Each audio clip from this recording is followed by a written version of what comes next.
রাজ্যের ডাবল ইঞ্জিনের সরকার সব দিক দিয়ে ব্যর্থ। অভাবের তাড়নায় সন্তান বিক্রি করতে হচ্ছে মানুষকে। ভেঙে পড়েছে বিদ্যুৎ পরিষেবা। নিত্য প্রয়োজনীয় জিনিসের দাম প্রতিনিয়ত বেড়ে চলেছে, অথচ কোনো হেলদোল নেই সরকারের। আগরতলা প্রদেশ কংগ্রেস ভবনে আয়োজিত এক সাংবাদিক সম্মেলনে রাজ্য সরকারের বিরুদ্ধে এমনটাই অভিযোগ এনে বিদ্যুৎ মন্ত্রী ও খাদ্যমন্ত্রী পদত্যাগ দাবি করলেন প্রদেশ কংগ্রেসের মুখপাত্র প্রবীর চক্রবর্তী। অভাবের তাড়নায় সদ্যজাত শিশু বিক্রির ঘটনা নিয়ে এবার সরব প্রদেশ কংগ্রেস। উত্তর গন্ডাছড়া প্রত্যন্ত এলাকার এক জনজাতি মহিলা সদ্যজাত শিশু সন্তানকে অভাব তাড়নায় বিক্রি করতে বাধ্য হন। এই ঘটনার জন্য প্রদেশ কংগ্রেস সরাসরি দায়ী করলেন রাজ্য সরকারকে। রবিবার আগরতলায় প্রদেশ কংগ্রেস ভবনে আয়োজিত এক সাংবাদিক সম্মেলনে প্রদেশ কংগ্রেসের মুখপাত্র প্রবীর চক্রবর্তী শিশু বিক্রির ঘটনাটি তুলে ধরে রাজ্য সরকারের বিরুদ্ধে তোপ দেগে বলেন, রাজ্যে ডাবল ইঞ্জিনের সরকার সব দিক দিয়ে ব্যর্থ। রাজ্যের মানুষের সংকটের গভীরতা যে কোন জায়গায় গিয়ে দাঁড়িয়েছে তার বড় প্রমাণ হলো সদ্যজাত শিশু বিক্রির ঘটনা। সদ্যজাত শিশুটি পিতাও কিছুদিন আগে অভাবের তাড়নায় আত্মঘাতী হতে বাধ্য হয়েছেন। গোটা রাজ্যে এখন ছেয়ে গেছে অভাবের তাড়নায় সন্তান বিক্রির ঘটনা। একইভাবে রাজ্যে এখন ভেঙে পড়েছে বিদ্যুৎ পরিষেবা। ছিঁড়ে পড়া বিদ্যুৎ পরিবাহী তারে স্পর্শ হয়ে মর্মান্তিক মৃত্যু হয়েছে এক তরুণ ইঞ্জিনিয়ারের। এর জন্য দায়ী রাজ্য সরকার।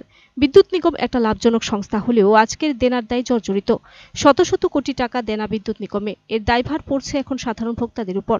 অভাবের তাড়নায় সন্তান বিক্রির জন্য দায়ী যেমন রাজ্য সরকার, তেমনি বেহাল বিদ্যুৎ পরিষেবার জন্য দায়ী রাজ্য সরকার। তিনি আরো বলেন, রাজ্যের দ্রব্যমূল্য এখন আকাশ ছোঁয়া। বিভিন্ন নিত্য প্রয়োজনীয় সামগ্রীর দাম দিন দিন বেড়ে চললেও কোনো হেলদোল নেই সরকারের। বিদ্যুৎ মন্ত্রী যেমন বেফাঁস কথাবার্তা বলে থাকেন, ঠিক তেমনি খাদ্যমন্ত্রীও। তাই কংগ্রেস দল খাদ্যমন্ত্রী ও বিদ্যুৎ মন্ত্রী পদত্যাগ দাবি করে। সংকটের গভীরতা কোন জায়গায় গিয়ে দাঁড়িয়েছে তার একটা বড় উদাহরণ হচ্ছে সম্প্রতি গত 22শে মে গন্ডাছড়ার মহকুমা হাসপাতালে এক উপজাতি দম্পতি, তার স্বামী প্রয়াত পূর্ণজয়, উনি আজ থেকে 5 মাস আগে অভাবের কারণে উনি আত্মহরণের পথ হয়েছে, মারা যায়। পূর্ণজয় তার স্ত্রী মর্মরি ত্রিপুরা গন্ডাছড়া মহকুমা হাসপাতালে কন্যা সন্তানের জন্য।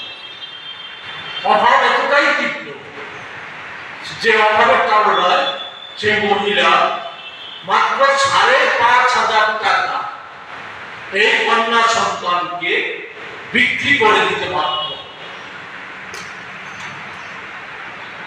অবস্থা কোন জায়গায়?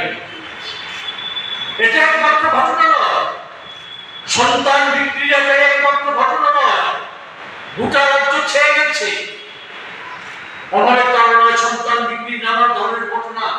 সে জায়গায় এই মহিলা জন্ম।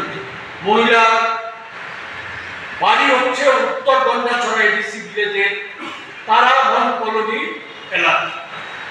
সে মহিলা। Video report search entertainment.